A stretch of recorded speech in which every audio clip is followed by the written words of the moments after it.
बिबट्याचे संचार क्षेत्र असलेल्या इगतपुरी तालुक्यातील पूर्व भागात 4 दिवसापूर्वी आधारवड शिवारात बिबट्याच्या हल्ल्यात 4 वर्षीय बालिकेची शिकार झाली असतानाच आज पुन्हा 4 ते 5 किलोमीटर अंतरावर दुसरी हृदयद्रावक घटना घडली.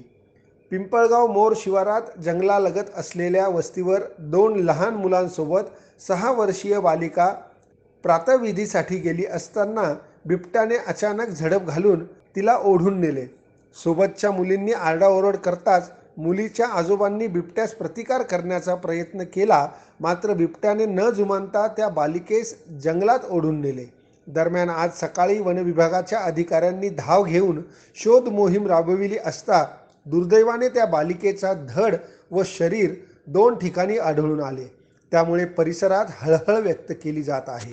कुमारी कविता आनंद मध्ये असे बिबट्याच्या हल्ल्यात मृत्युमुखी पडलेल्या मुलीचे नाव असून ती आपल्या कुटुंबासमवेत घोटी भंडारदरा मार्गावरील पिंपळगाव मोर शिवारातील भैरवनाथ मंदिराच्या वनविभागाच्या वस्तीत राहत होती. गुरुवारी सायंकाळी 6:30 वाजेच्या सुमारास बिबट्याने तिला जबड्यात धरून फरफटत नेले.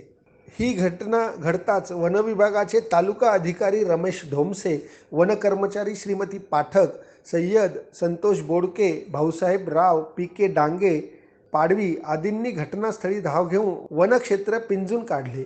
बिबट्याला जेरबंद करण्यासाठी 3 पिंजरे व ट्रॅप कॅमेरे लावण्यात आले असून पश्चिम भागात वनविभागाच्या रेस्क्यू टीम पथक बिबट्याच्या शोधासाठी गस्त घालीत आहे.